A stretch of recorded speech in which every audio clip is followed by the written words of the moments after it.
तो हम कल्पना कीजिए कि एक हैवी इंफ्रास्ट्रक्चर कंपनी को अचानक एक इतना विशाल ऑर्डर मिलता है जो उनके बिजनेस को अगले 4 साल तक दिन रात चलने की एकदम पक्की गारंटी देता है। राइट। और हम यहाँ छोटे मोटे ऑर्डर की बात नहीं कर रहे हैं। बिल्कुल नहीं, हम बात कर रहे हैं 1.5 गीगावाट के ऑर्डर की। आमतौर पर इतने बड़े ऑर्डर का मतलब क्या होता है? नई फैक्ट्रीज लगाना, जमीन खरीदना और इन सब के लिए बैंकों से एक भारी कर्जा लेना। हाँ, जो कि स्टैंडर्ड प्रोसीजर लगता है देखने में। एग्जैक्टली। लेकिन क्या हो अगर कोई कंपनी इस ऑर्डर के पहाड़ को पूरा भी करे, अपना रेवेन्यू भी बढ़ा ले और फिर भी उस पर कर्जे का 1 रुपया ना बचे? एक तरह से मैजिक लगता है सुनने में। सही कहा। तो सुनने वालों का स्वागत है इस नई और बेहद गहरी चर्चा में। आज का ये विश्लेषण एक ऐसी ही बिजनेस स्ट्रैटेजी पर आधारित है जो किसी मास्टर क्लास से कम नहीं। और देखिए, ये कहानी सिर्फ एक कंपनी के फाइनेंशियल नंबर्स तक सीमित नहीं है, बल्कि ये दर्शाती है कि भारत का पूरा रिन्यूएबल एनर्जी यानी नवीकरणीय ऊर्जा सेक्टर किस तेजी से अपनी दिशा और दशा बदल रहा है। ठीक है, तो आइए इसके हर पहलू को विस्तार से समझते हैं। आज का हमारा विश्लेषण भारत के विंड एनर्जी या पवन ऊर्जा सेक्टर और इसकी एक प्रमुख कंपनी इनॉक्स विंड के मैसिव बिजनेस ट्रांसफॉर्मेशन पर केंद्रित है, जो कि अपने आप में एक बहुत बड़ा केस स्टडी बन चुका है आजकल। हाँ बिल्कुल। और इस गहरी चर्चा के लिए जो स्रोत हमने इकट्ठे किए हैं ना, उनमें शामिल है मोतीलाल ओसवाल की सटीक financial research reports, thesis loop का गहरा analysis, care ratings, trend line के आंकड़े और सही व सौर एनर्जी की रीसेंट बिजनेस न्यूज। यानी हमने डेटा पॉइंट्स हर जगह से क्रॉस वेरीफाई किया। राइट। तो आज का हमारा मुख्य उद्देश्य या मिशन इस चर्चा का ये है कि इनॉक्स विंड के हाल ही में मिले इस 1.5 गीगावाट के विशाल सप्लाई डील को हम डिकोड करें। और सबसे जरूरी बात ये समझना है कि क्यों इस कंपनी ने अपने पुराने टर्न की ईपीसी बिजनेस मॉडल को छोड़कर अपना पूरा ध्यान सिर्फ इक्विपमेंट सप्लाई पर लगा दिया है। और ये एक आम इन्वेस्टर या बिजनेस लर्नर के लिए समझना बहुत जरूरी है। सही बात है। ये विश्लेषण उन सभी के लिए बेहद खास है जो जानना चाहते हैं कि एक हेवी इंफ्रास्ट्रक्चर कंपनी आखिर अपने वर्किंग कैपिटल के बोझ को कैसे कम करती है और कैश जनरेशन की रफ्तार को कैसे बढ़ाती है। तो इस बदलाव की गहराई में उतरने से पहले मुझे लगता है हमें उस विशाल पैमाने यानी उस स्केल को समझना होगा जिस पर ये पूरा खेल खेला जा रहा है। स्केल से आपका मतलब है सरकार के टारगेट्स या लक्ष्य है कि 2030 तक 500 gigawatt non fossil fuel capacity हासिल करना है। और ध्यान देने वाली बात यह है कि इस 500 गीगावाट में से लगभग 100 गीगावाट सिर्फ विंड एनर्जी से आना तय किया गया है। ओह वाओ, 100 गीगावाट सिर्फ विंड से। अगर हम आंकड़ों पर गौर करें तो मार्च 2025 तक भारत की कुल विंड कैपेसिटी लगभग 50 गीगावाट तक ही पहुंच चुकी है। सही कहा।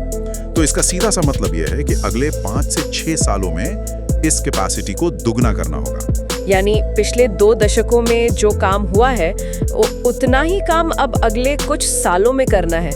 एक बहुत ही दिलचस्प तुलना सामने आती है यहाँ।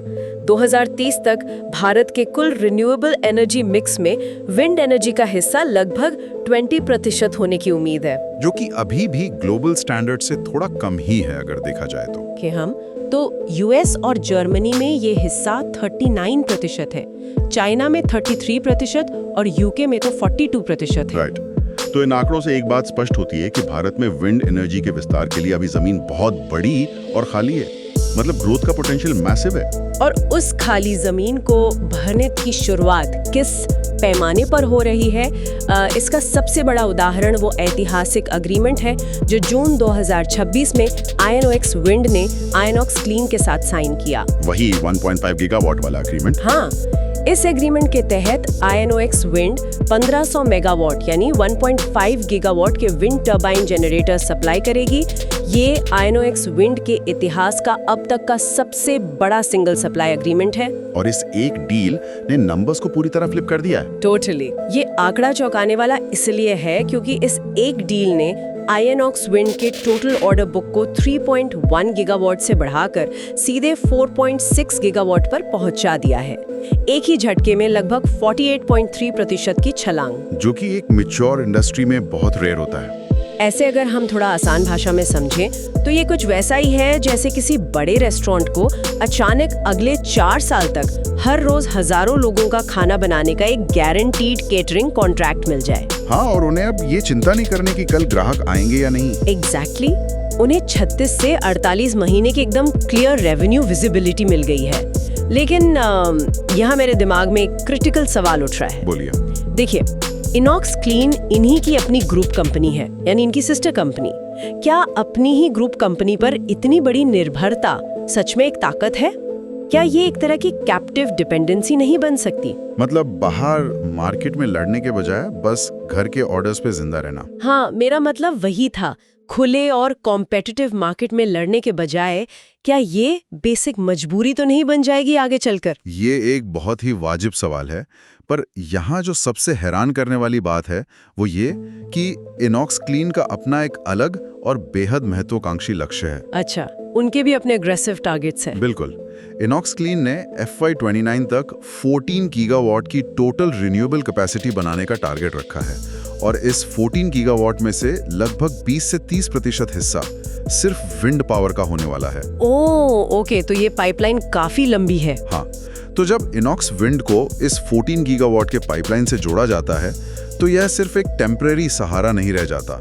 ये उन्हें एक लंबा और सुरक्षित रनवे देता है, जिससे कंपनी एक रिकवरी फेज से निकलकर सीधे एक high growth scale up phase में चली जाती है। समझ गई। और इसमें एक और पहलू है जिसे अक्सर अनदेखा कर दिया जाता है। कौन सा पहलू?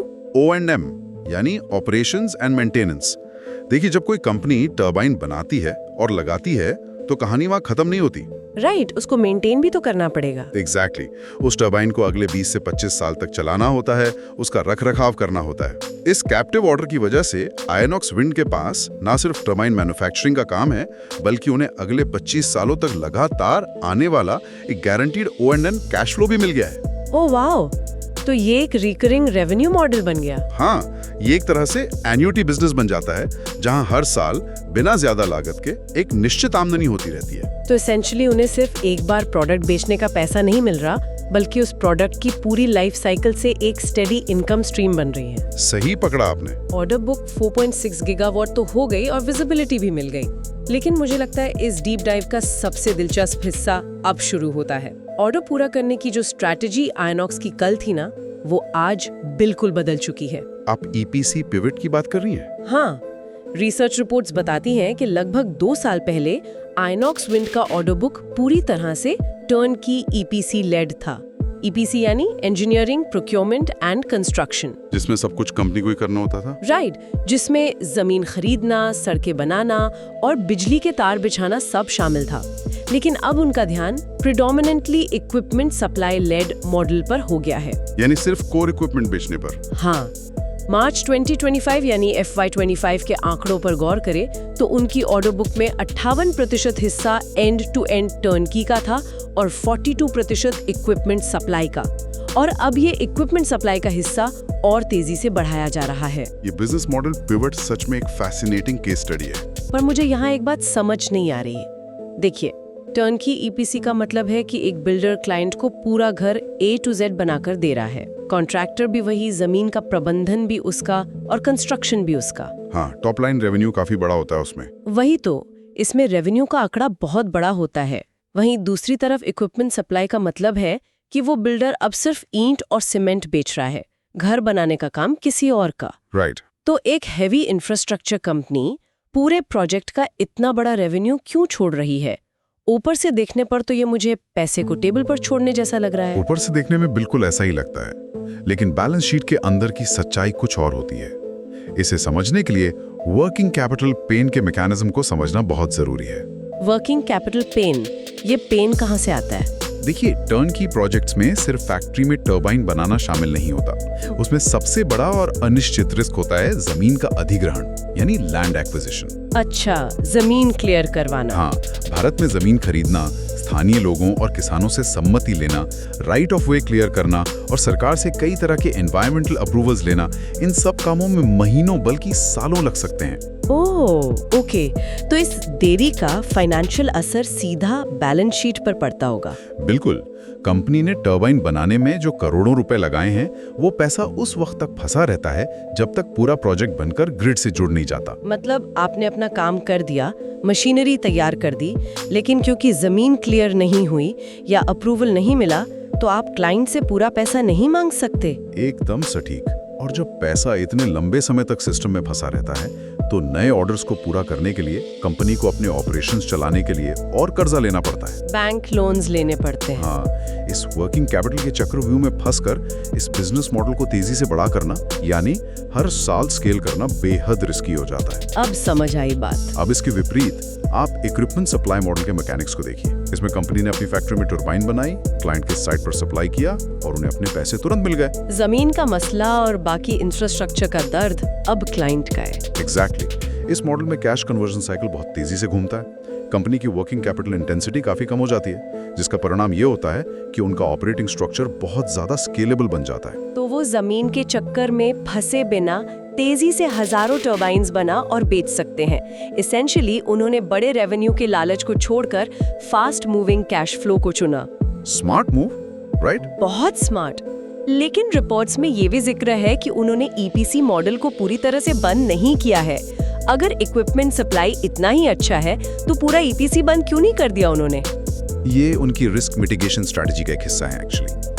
कंपनी ईपीसी से पूरी तरह बाहर नहीं आई है, बल्कि चुने हुए यानी हाईली सिलेक्टिव ईपीसी प्रोजेक्ट से भी कर रही है। सिलेक्टिव ईपीसी मतलब कौन से प्रोजेक्ट्स? वो सिर्फ वही ईपीसी प्रोजेक्ट्स ले रहे हैं जहां जमीन पहले से क्लियर हो, रिस्क कम से कम हो और मार्जिन्स बहुत अच्छे हों। अच्छा, चेरी पिकिंग कर रहे हो। हाँ, इस नए और संतुलित मॉडल की बदौलत ही आइनॉक्स विंड ने FY27 में 75% रेवेन्यू ग्रोथ की उम्मीद रखी है।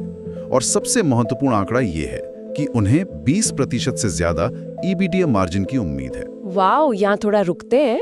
ये EBITDA मार्जिन जो है, यानी earnings before interest, taxes, depreciation and amortisation, ये कंपनी के कोर ऑपरेशन से आने वाला शुद्ध मुनाफा होता है, जिसमें ब्याज और टैक्स की कॉम्प्लिकेशंस शामिल नहीं होती। बिल्कुल, ये कोर प्रॉफिटेबिलिटी दिखाता है। तो 20% से ज्यादा का मार्जिन एक हेवी मशीनरी बिजनेस में काफी बड़ा माना जाता है मेरी नजर में।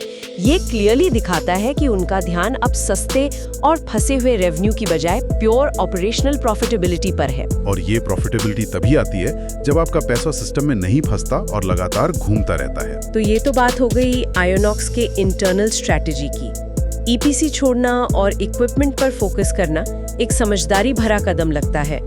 लेकिन अगर कोई कंपनी सिर्फ इक्विपमेंट बेचने पर उतर आए, तो बाहर की दुनिया में एक बहुत अलग और खतरनाक लड़ाई शुरू हो जाती है। आप प्राइस वॉर्स की बात कर रही हैं? हाँ, उनका मुकाबला उन सभी विदेशी दिग्गजों से हो जाता है जो सस्ते इक्विपमेंट बेचने में माहिर हैं, खास तौर पर Chinese manufacturers. Market channel check से पता चलता है कि हिस्टोरिकली चाइनीज विंड टरबाइन्स भारतीय टरबाइन्स के मुकाबले 10 से 15% सस्ते मिलते रहे हैं। और हेवी इंफ्रास्ट्रक्चर में 15% बहुत बड़ा मार्जिन होता है। एग्जैक्टली। एक multi-million dollar heavy infrastructure project में 15% का डिस्काउंट करोड़ों रुपयों का फर्क पैदा कर देता है। ऐसे में आयोनॉक्स इस प्राइस वॉर में कैसे टिकेगी? यहाँ पर एक बेहद महत्वपूर्ण पॉलिसी इंटरवेंशन सामने आता है। MNRE यानी ministry of new and renewable energy ने एक ड्राफ्ट तैयार किया है जिसे RLMM या ALMM पॉलिसी कहते हैं। RLM पॉलिसी, ये कैसे काम करती है? अगर इस पॉलिसी के मैकेनिज्म को समझें तो सरकार ने एसेंशियली एक बाउंड्री लाइन खींच दी है। इस पॉलिसी के मुताबिक भारत में लगने वाले विंड टर्बाइन्स के जो कोर और सबसे मुख्य पुर्जे होते हैं, जैसे टर्बाइन्स के विशाल ब्लेड्स, टावर्स, गियर बॉक्सेस और जनरेटर्स, उनका लोकल यानी घरेलू निर्माण अनिवार्य कर दिया गया है। मैंडेटरी बना दिया है। हाँ, अगर आपको भारत में प्रोजेक्ट लगाना है तो आपको ये पुर्जे यहीं बनाए हुए खरीदने होंगे। वेट, तो ये इफेक्टिवली एक नॉन टैरिफ बैरियर है। सरकार सीधे तौर पर टैक्स नहीं लगा रही, बल्कि डोमेस्टिक मैन्युफैक्चरिंग को एक रूल बना रही है। इससे तो इंपोर्टेड टर्बाइन्स का सस्ता होने का फायदा ही खत्म हो जाएगा। बिल्कुल सही समझा आपने।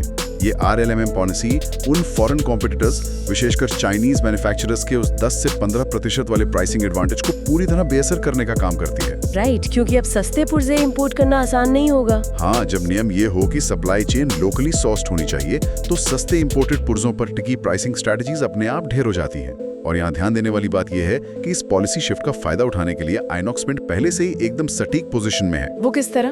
उनका सप्लाई चेन अभी कैसे काम कर रहा है? आइनॉक्स विंड पहले से ही अपने टोटल इंपोर्ट्स का लगभग 50% हिस्सा डोमेस्टिक वेंडर से ले रही है। उन्होंने अपनी सप्लाई चेन को काफी हद तक लोकलाइज कर लिया है। ओह, तो वो इस पॉलिसी के लिए रेडी थे? हाँ, इसके अलावा वो अपने ऑपरेशंस में बैकवर्ड इंटीग्रेशन भी तेजी से बढ़ा रहे हैं।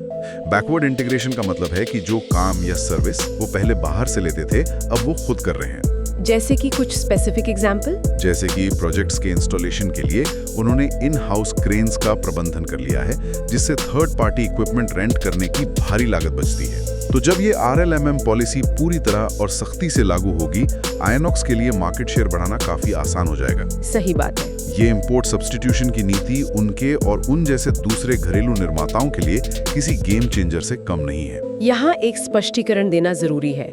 देखिए, इस चर्चा में हम RLMM पॉलिसी या किसी देश के खिलाफ किसी तरह का राजनीतिक पक्षपात नहीं कर रहे हैं। हाँ, हम किसी साइड को एंडोर्स नहीं कर रहे हैं। बिल्कुल। हमारा उद्देश्य सिर्फ उन तथ्यों और मार्केट मैकेनिज्म्स को सामने रखना है जो रिसर्च रिपोर्ट्स में मौजूद है, और ये समझना है कि किस तरह सरकारी नीतियां मार्केट डायनामिक्स और बिजनेस कंपटीशन के आंकड़ों को बदलती हैं। ये स्पष्टीकरण बहुत जरूरी था।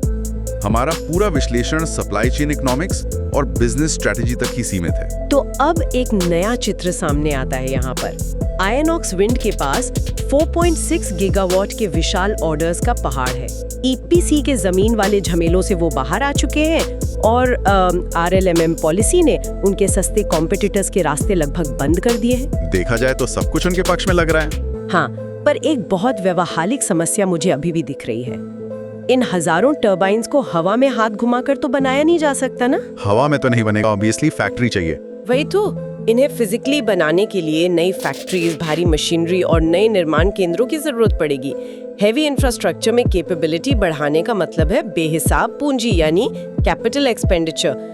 तो सवाल यह है कि इस ग्रोथ को सपोर्ट करने के चक्कर में क्या कंपनी फिर से कर्जे के उसी दलदल में नहीं डूब जाएगी जिससे बचने के लिए उन्होंने EPC छोड़ा था? मैं सोच ही रहा था कि आप ये सवाल कब पूछेंगी। ये किसी भी इन्वेस्टर या बिजनेस एनालिस्ट के दिमाग में आने वाला सबसे पहला सवाल होगा। पर आयनॉक्स ने यहाँ एक लीन कैपेक्स मॉडल का इस्तेमाल किया है, जो सच में चौंकाने वाला है। लीन कैपेक्स का मतलब है एक्सपेंशन करना, लेकिन मिनिमम अपफ्रंट कैपिटल फंसाकर। इसका कोई स्पेसिफिक उदाहरण है? कैसे करते हैं ये बिना पैसे फंसाए एक्सपेंशन? इसका सबसे बेहतरीन उदाहरण है उनकी नई फैसिलिटी। आयनॉक्स विंड अहमदाबाद के पास नेसल और हब बनाने की अपनी 5वीं फैसिलिटी शुरू कर रही है। पत्थर की बड़ी इमारत खड़ी करेगी और भारी मशीनरी इंस्टॉल करेगी। इस सब में करोड़ों का अपफ्रंट इन्वेस्टमेंट और बैंक का कर्जा लगता है, लेकिन आइनॉक्स ने ये फैक्ट्री लीज मॉडल पर ली है। लीज पर? हाँ, इसे बिल्कुल वैसे ही समझिए जैसे एक लॉजिस्टिक्स कंपनी अपने विस्तार के लिए नए ट्रक्स खरीदने के बजाय उन्हें एक फिक्स्ड मासिक किराए यानी सब्सक्रिप्शन पर ले ले। उनका सालाना लीज कॉस्ट लगभग 40 मिलियन रुपए यानी सिर्फ 4 करोड़ रुपए पर कैप कर दिया गया है। सिर्फ 4 करोड़ में एक मैसिव फैसिलिटी। और सबसे खास बात यह है कि फैक्ट्री की मशीनरी और इक्विपमेंट पर उनका जीरो अपफ्रंट इन्वेस्टमेंट है। अपनी मैन्युफैक्चरिंग कैपेसिटी को इजीली बढ़ा लिया। लेकिन फैक्ट्री का किराया सस्ता होने से बैलेंस शीट पर पहले से जो बैंकों का महंगा कर्जा है वो तो अपने आप खत्म नहीं हो जाता ना? वहाँ एक और मास्टर स्ट्रोक है। हाँ, रिपोर्ट्स एक बहुत ही चतुर फाइनेंशियल इंजीनियरिंग का जिक्र करती हैं जिसने इस कंपनी को कंप्लीटली डेट फ्री बनाया।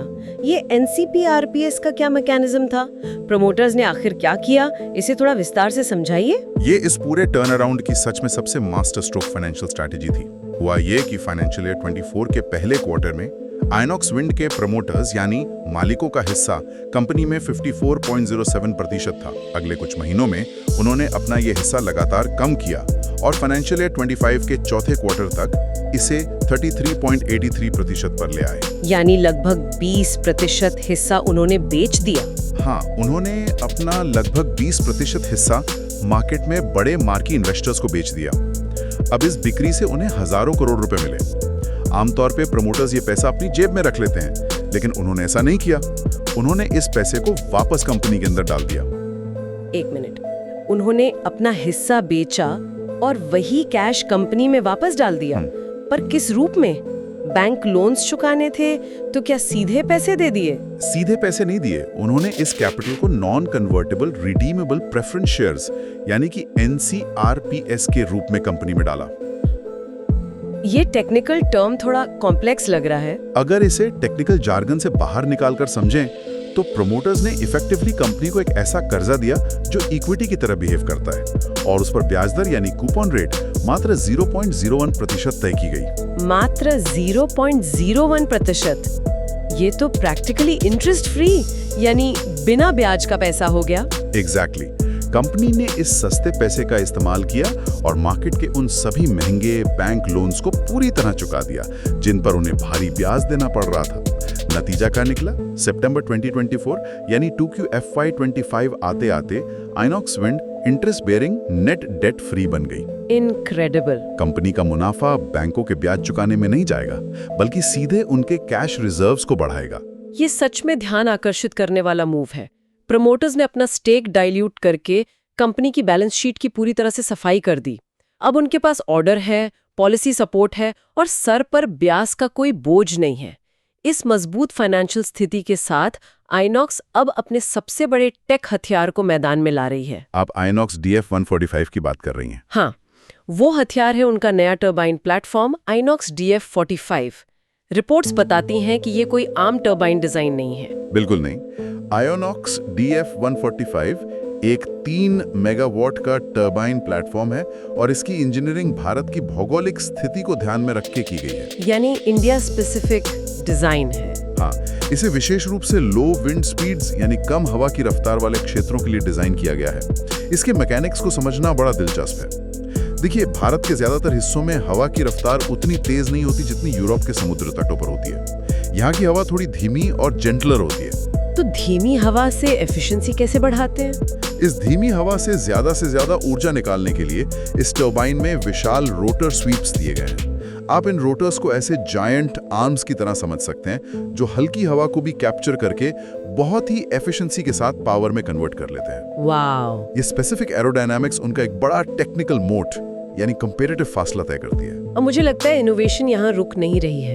रिपोर्ट ये भी इशारा करती है कि वो 4.x मेगावाट यानी 4 मेगावाट से ऊपर की कैपेसिटी वाले टर्बाइन्स की तरफ भी तेजी से बढ़ रहे हैं और आने वाले सालों में इसके कमर्शियल लॉन्च की तैयारी कर रहे हैं। फ्यूचर प्रूफिंग में भी काफी सॉलिड चल रही है। तो आइए अब इस पूरी चर्चा को एक साथ पिरोते हैं। इन सब का आखिर मतलब क्या है? आज के इस विश्लेषण से हमें क्या सीखने को मिलता है? ये केस स्टडी इस बात का प्रमाण है कि किसी भी इंफ्रास्ट्रक्चर बिजनेस की सफलता सिर्फ ऑर्डर आने से तय नहीं होती। बिल्कुल, स्ट्रैटेजी सब कुछ है। जब एक साथ कई एलिमेंट्स काम करते हैं, जैसे सरकार की इंपोर्ट सब्स्टिट्यूशन पॉलिसी जिसे हमने RLMM कहा, प्रमोटर्स द्वारा की गई चतुर फाइनेंशियल रीस्ट्रक्चरिंग, कैपिटल बचाने वाला लीज मॉडल और सबसे जरूरी टर्नकी EPC से हटकर एसेट लाइट इक्विपमेंट सप्लाई की तरफ मुड़ने का बोल्ड स्ट्रेटेजिक शिफ्ट, तब जाकर एक हेवी इंफ्रास्ट्रक्चर कंपनी अपने डेट ट्रैप से बाहर निकलती है।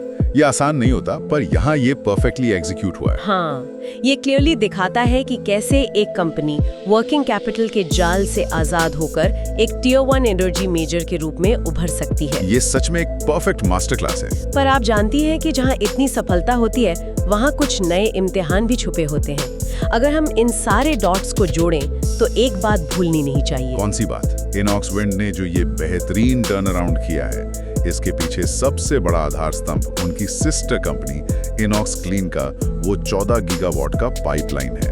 वो पाइपलाइन इनॉक्स विंड के लिए एक बेहद मजबूत सुरक्षा कवच, एक गारंटीड सेफ्टी नेट की तरह काम कर रहा है। हाँ, यानी एक कैप्टिव ऑर्डर बेस जहां रिस्क ना के बराबर है और O&M का 25 साल का लंबा पैसा तय है। एग्जैक्टली। लेकिन यही बात आगे की सोचने पर मजबूर करती है और एक बहुत महत्वपूर्ण सवाल खड़ा करती है। जिस दिन इनॉक्स क्लीन का ये 14 गीगावाट का इंटरनल पाइपलाइन पूरा हो जाएगा, या अगर आने वाले समय में किसी कारणवश इस पाइपलाइन में भारी देरी आती है, तब क्या होगा? क्या उसके बाद इनॉक्स विंड का ये नया और चमचमाता हुआ एसेट लाइट और इक्विपमेंट ओनली मॉडल खुले और बेहद ब्रूटल ग्लोबल मार्केट में अपना जलवा बरकरार रख पाएगा? जब सामने दुनिया की बड़ी दिग्गज कंपनीज होंगी जिन्हें पॉलिसी या सिस्टर कंपनीज का सहारा शायद न हो, तब क्या बिना किसी कैप्टिव ऑर्डर पाइपलाइन के ये सिर्फ सप्लाई वाला मॉडल उतना ही ताकतवर साबित होगा? ये सोचने वाली बात है। ये सच में एक बेहद गहरा और चुभने वाला सवाल है जो इस बिजनेस ट्रांसफॉर्मेशन का अगला चैप्टर तय करेगा। क्या कैप्टिव ऑर्डर्स का सुरक्षा कवच हटने के बाद भी ग्रोथ की रफ्तार यही रहेगी? इस आखिरी और प्रेरणादायक विचार के साथ हम अपनी आज की इस चर्चा को यहीं विराम देते हैं। आज के इस डीप डाइव ने पवन ऊर्जा के बदलते मंजर और फाइनेंशियल स्ट्रैटेजीज के कई नए पहलुओं को सामने रखा है। हम आगे भी ऐसे ही कॉम्प्लेक्स विषयों की गहराई में उतरते रहेंगे। जुड़े रहिए, विश्लेषण करते रहिए और इस नए बिजनेस मॉडल के भविष्य पर सोचते रहिए।